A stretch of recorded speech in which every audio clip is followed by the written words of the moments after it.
안녕하세요. 엄청난 소식입니다. HLB가 나노젠으로부터 코로나 백신인 나노코박스의 글로벌 권리를 인수하는 MOU를 체결하였습니다. MOU는 정식 계약 체결에 앞서 작성하는 문서입니다. 아직 정식 계약은 아니지만 서로 의사를 확인하는 단계죠. HLB 진양고 회장과 나노젠 호남 회장 간의 친분을 고려할 때 MOU는 정식 계약과 마찬가지로 여겨질 수 있습니다. 그만큼 친하기 때문이죠. 법적 구속력은 없기 때문에 서로 의견 조율이 잘 일어나지 않으면 MOU 다음 정식 계약까지 이어지지 않을 수 있습니다. 하지만 HLB와 나노젠은 친분이 두텁기 때문에 정식 계약까지 이루어질 가능성이 굉장히 높습니다. MOU의 U는 Understanding의 약자입니다. Understanding은 이해, 양해라는 뜻입니다. 그래서 MOU가 양해각서인 것이죠. 사실 양해각서라고 말하면 그 의미가 확 와닿지 않습니다. 양해는 understanding이고 understanding은 이해입니다. 이해각서라고 말하면 그 의미가 좀 더 잘 와닿죠. MOU는 정식 계약을 하기 전에 서로 이해한 것에 대해서 메모를 한다는 뜻입니다. MOU의 M은 메모랜덤으로 메모라는 뜻이죠. 그러니까 영어 뜻 그대로 understanding 한 것을 메모한다는 겁니다. 그러니까 서로 이해한 것을 메모한 게 MOU, 양해각서라는 겁니다. 정식 계약을 하기 전에 양측 기업 당사자는 만나서 이런저런 이야기를 하겠죠. HLB의 진양고 회장과 나노젠의 호남 회장도 만나서 또는 전화로 어떻게 계약을 해 나갈지 이야기를 했을 겁니다. 예를 들어 이메일을 주고받으면서 우리는 나노젠에 나노코박스를 LI하고 싶은데 나노젠은 어떻게 생각하시나요? 또는 나노젠은 HLB에게 나노코박스를 L하고 싶은데 HLB는 어떻게 생각하시나요? 이런 이야기들을 주고받았을 겁니다. 그러던 중 서로 의견이 일치되는 지점이 있었을 겁니다. 오, 그거 좋겠군요 라고 말이죠. 그리고 서로 의견이 어느 정도 합일이 되었고 만나서 우리가 서로 이해한 것을 메모로 남기자고 약속한 것이죠. 그리고 만나서 작성한 문서가 바로 MOU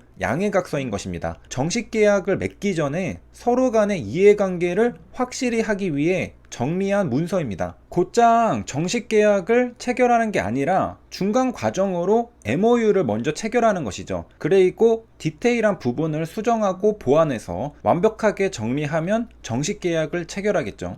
MOU 단계에서는 의사를 확인하는 것입니다. 의사를 확인하는 건데 법적으로 바인딩하기에는 서로 부담이 있겠죠. 그래서 MOU는 법적 구속력이 없습니다. 구체적으로 세부 사항을 정하다 보면 생각이 바뀔 수도 있기 때문에 일단 서로의 의사를 확인하는 선에서 MOU를 먼저 체결하는 겁니다. 하지만 HLB와 나노젠은 가까운 관계를 생각해보면 정식 계약까지 무리 없이 도달할 거라 생각할 수 있습니다. HLB는 앞으로 베트남과 인도 등 일부 국가를 제외한 나노코박스의 권리를 이전받게 됩니다. 나노코박스의 생산, 판매, 글로벌 마케팅 등을 위한 기술 이전입니다. HLB는 상업화가 임박한 코로나 백신을 도입했습니다. 이로써 HLB는 코로나 백신에 대하여 막연한 기대감이 아니라 실질적인 상업화 가능성이 생긴 것입니다. HLB도 직접적인 코로나 백신 수혜주가 되겠습니다. 백신이 부족한 상황에서 나노코박스의 백신을 HLB가 보급할 수 있게 되었기 때문입니다. 글로벌 권리란 판권을 말합니다. 나노젠으로부터 HLB가 나노코박스의 판권을 이전받았습니다. 나노코박스는 베트남 보건부로부터 긴급 사용 승인을 기다리고 있습니다. 그리고 지난 10일에는 인도 내 백신 생산을 위해 인도 대형 제약사인 베카리아 제약그룹과 기술 이전을 협의하기도 했습니다. 베트남과 인도를 제외한 글로벌 권리는 이번에 HLB가 나노젠으로부터 받아옵니다. 베트남은 아마도 나노젠이 판매하고 인도는 아마도 베카리아 제약그룹이 판매하고 그 외 전 세계는 아마도 HLB 그룹이 판매할 것으로 보입니다. 나노코박스는 현재 베트남에서 1만 3천 명을 대상으로 임상 3상이 진행되고 있습니다. HLB가 커버할 국가들을 고려해봐야 할 텐데요. 먼저 미국과 유럽은 화이자, 모더나, 아스트라제네카, 얀센 등이 보급되고 있습니다. 그리고 인도는 나노코박스를 베카리아 제약그룹이 보급할 가능성이 있고요. 인도의 인구는 약 13억 8천만 명입니다. 중국에 이어 세계에서 두 번째로 많다고 합니다.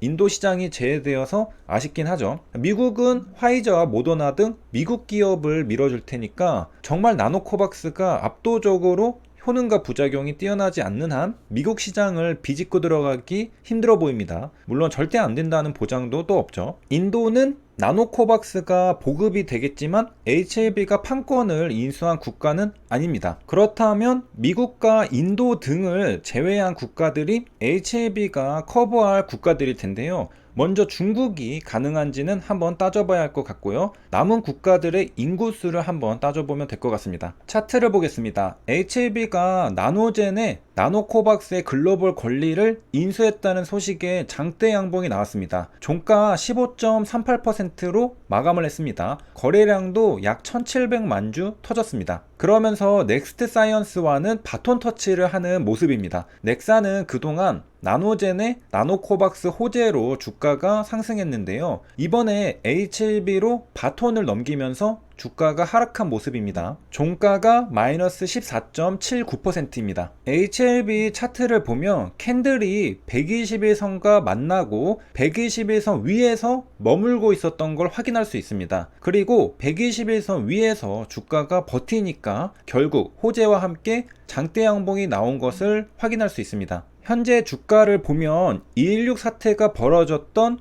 이전 가격까지 거의 회복한 상태입니다. 그래서 216으로 손실이 크셨던 기존 LB 주주님들은 아직 계좌가 빨간색은 아니더라도 손실이 많이 줄으셨을 거라고 예상해 볼 수 있습니다. 216 이후에 물을 타셨던 분들 중에는 아마 빨간불이 들어오신 분들도 계시겠네요. 수급을 보면 전날에 개인 투자자들은 약 40만 주 매수했다가 오늘 장대 양봉에 약 49만 주를 매도했습니다. 그러니까 HLB는 수급만 놓고 본다면 개인 투자자들이 외국인 기관보다 주식을 잘하는 것 같습니다. 저점에서 매수하고 장대 양봉이 나오면 매도합니다. 그리고 이걸 매번 반복하죠. 이렇게 해서 이번 시간에는 간만에 HLB 그룹 대장인 HLB에서 좋은 뉴스 기사가 나왔습니다. 사진을 보면 가운데 진양공 회장이 서류를 검토하고 있는 모습을 볼 수 있습니다. 옷 스타일이 멋지신 것 같습니다. 이제 저도 많이 쉬었던 만큼 본격적으로 HLB에 관한 좋은 소식들을 공부하고 분석해서 영상으로 알려드리도록 하겠습니다. HLB는 한번 좋은 소식이 나오면 연속으로 나오는 경향이 있는데 한번 기대를 해보겠습니다. 다음 시간에는 HLB가 커버할 국가들과 나노코박스의 효능은 기존 코로나 백신에 비해 얼마나 뛰어난지, 나노코박스의 작용 기전은 무엇인지 등을 차례대로 살펴보겠습니다. 여기까지 시청해주셔서 감사합니다.